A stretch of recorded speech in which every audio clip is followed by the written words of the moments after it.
नारायण। श्री कार्तिक उत्सव की जय, श्री कार्तिक कथा की जय। अतः 13वां अध्याय। इस प्रकार नारद मुनि से कथा सुनने के बाद राजा पृथु ने हाथ जोड़ करके कहा, हे महाराज, अब भगवान की पूजा का महत्व सुनाने की कृपा कीजिए। तब नारद जी बोले, हे राजा पृथु, जो मनोविनोद अर्थात हंसी में भी भोजन करता है उसको प्रमाद प्राप्त होता है, परम पद प्राप्त होता है। जो श्रद्धा युक्त होकर के भगवान का भजन करता हो उसके महात्मा का वर्णन ही किया नहीं जा सकता। इस संबंध में मैं अतीत प्राचीन इतिहास सुनाता हूँ, ध्यान पूर्वक सुनो। नारद जी कहने लगे, कलिंदी पर्वत पर दीर्घपुर नामक नगर में सुबाहु नाम का एक अत्यंत धर्मात्मा राजा राज्य किया करता था। वह प्रजा का पुत्र के समान पालन करता था। उसके धूम्रकेश नाम का एक पुत्र था जो अत्यंत दुराचारी पर स्त्रीगामी चोर तथा जुआरी था। पुत्र के दुराचारणों के कारण को देख करके राजा सुबाहु के साथ ने उसके ताड़ना दी, परंतु वह किसी प्रकार से सुधरा नहीं। एक दिन गेंद खेलते हुए उसकी गेंद छोटी रानी के महल में जा गिरी।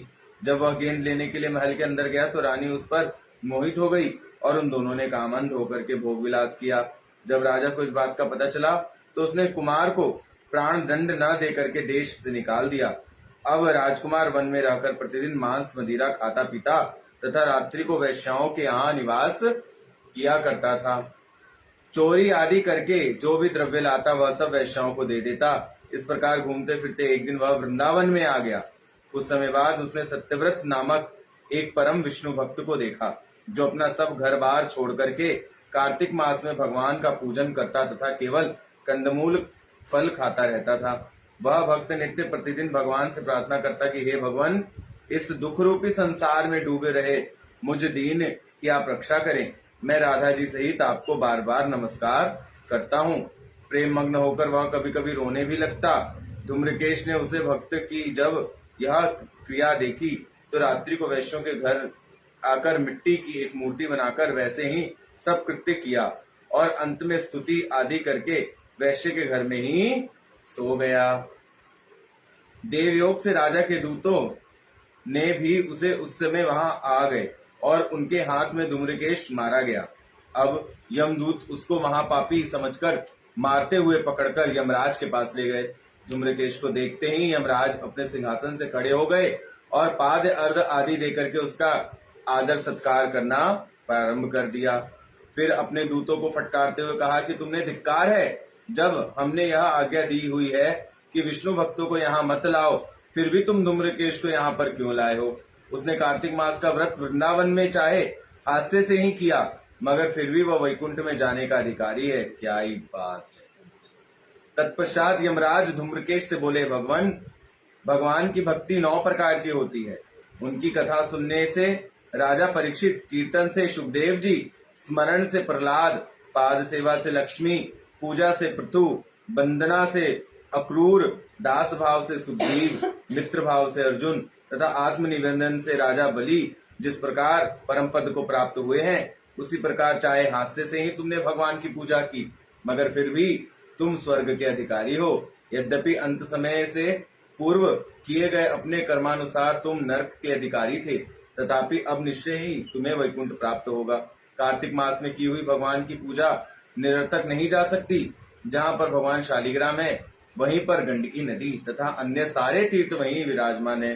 तब धूम्रकेश यमराज से पूछने लगा कि भगवान सब नदियों को छोड़कर गंडकी को कैसे प्राप्त हुए, अर्थात भगवान शालिग्राम गंडकी को ही कैसे प्राप्त हुए। यमराज ने कहा, किसी समय वेदशिरा नामक ऋषि सब लोगों की हित कामना के लिए गंगा के तट पर तपस्या कर रहे थे।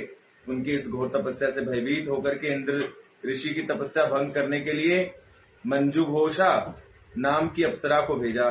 मंजुघोषा उस रमणीय स्थान में क्रीड़ा करती हुई अपने रूप और यौवन का प्रदर्शन करके अनेक हाव भाव दिखाने लगी। फिर उसी स्थिति में उसने मुनि के चरणों का स्पर्श किया तो उनके रोमांच खड़े हो गए। तत्पश्चात मुनि को अपने वशीभूत जान मंजुघोष ने अपनी दोनों भुजाएं से उनका गले में आलिंगन कर लिया। तब क्रोधवश होकर के मुनि ने श्राप दे दिया कि तुम मुझे इस संसार सागर में डालने का उद्यत हो गई हो, इसलिए जाओ, मैं तुम्हें श्राप देता हूँ कि तुम नदी बन जाओ। तब मंजू घोषा ने प्रार्थना करते हुए मुनि से कहा, हे मुने, मैं शाप योग्य नहीं हूँ, आप मुझे क्षमा करें। उसकी प्रार्थना से द्रवित होकर के मुनि ने कहा कि जिस समय भगवान विष्णु वृंदा के शापवश शालिग्राम रूप होकर के होंगे, तब तुम में अर्थात गंडकी में स्थित होंगे, तब तुम भगवान को धारण करने वाली होगी। इस प्रकार मेरे द्वारा दिया गया यह शाप तुम्हारे लिए वरदान में भी अधिक श्रेष्ठ सिद्ध होगा।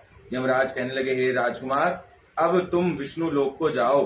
अब धूम्रकेश सुंदर विमान में बैठ के विष्णु स्वरूप होकर के भगवान के वैकुंठ को चला गया। श्रीमन नारायण नारायण नारायण भजमन नारायण नारायण नारायण।